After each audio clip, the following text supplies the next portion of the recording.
umiiyak po ako sa aking kalooban. Sapagkat sa 3 taon na ako po ay bumababa sa bawat barangay, wala na po akong nakita kundi ang kahirapan ng ating mga kababayan. Paano po tayo na nandito sa lansangan? Paano po yung mga kababayan natin, ng mga vendors na nahihirapan sa araw-araw?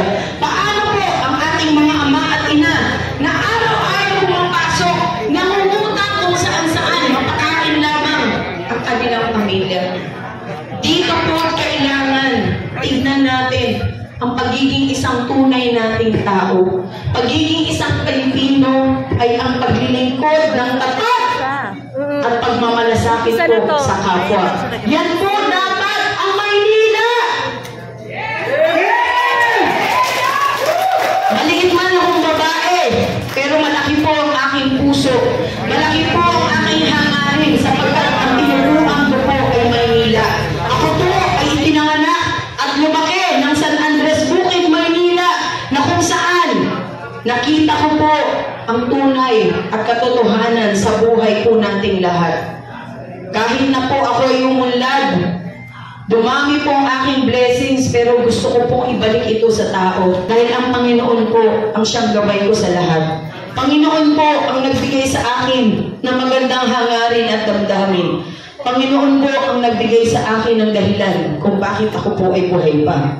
Kaya ako naman, ang gagawin ko lahat sa inyong lahat.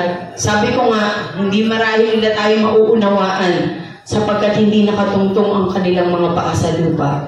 Pero para sa mga katulad po natin na nakatapak sa lupa at may mga magulang at nagsusumika para mabuhay ang ating mga anak, kailangan dito po umpisahan natin ang pagkakaisa at pagmamahalan na hindi pa rin po huli ang lahat. Dahil ito pa rin po ang kailangan nating lahat, na tayo po ay magkaisa at magkaroon ng iisang boses, iisang puso, pagmamalasakit at pagmamahal, na buhayin muli dapat ang Maynila para sa ating lahat. Kaya maraming salamat po!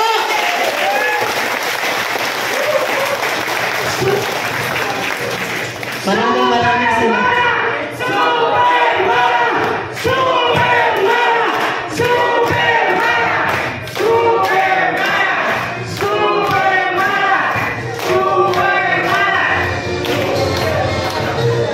Maraming salamat po.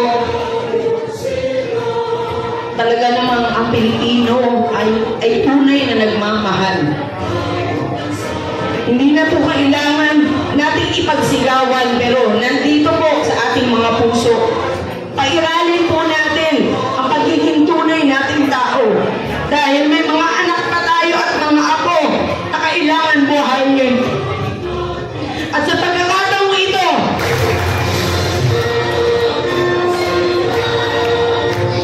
maraming salamat po sa inyong lahat, kay Chairman Rolly, Miss Remy, sa mga kaibigan po natin na nandyan, na nakasuporta para dito po sa ating programa.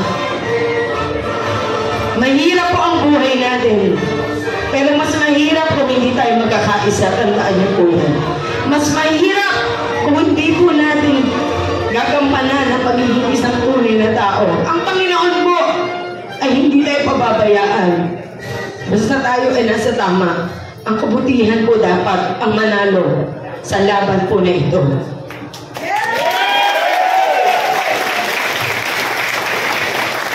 Pasensya na po kayo. Ayan.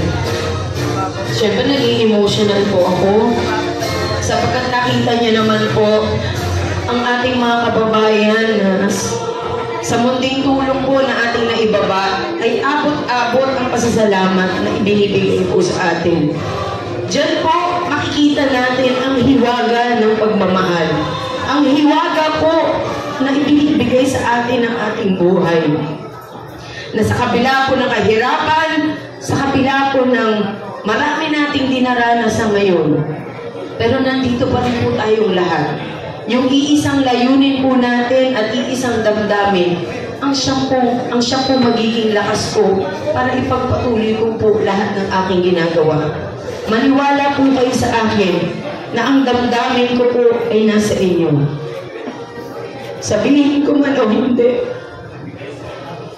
pero hindi na ako papayag na tayo po ay mahihirapan pa.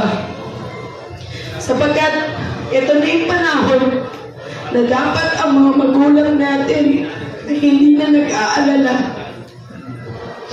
Na dapat tayong mga anak ang magpatuloy na magandang ginagawa ng ating mga magulang. Lahat. Maraming salamat po.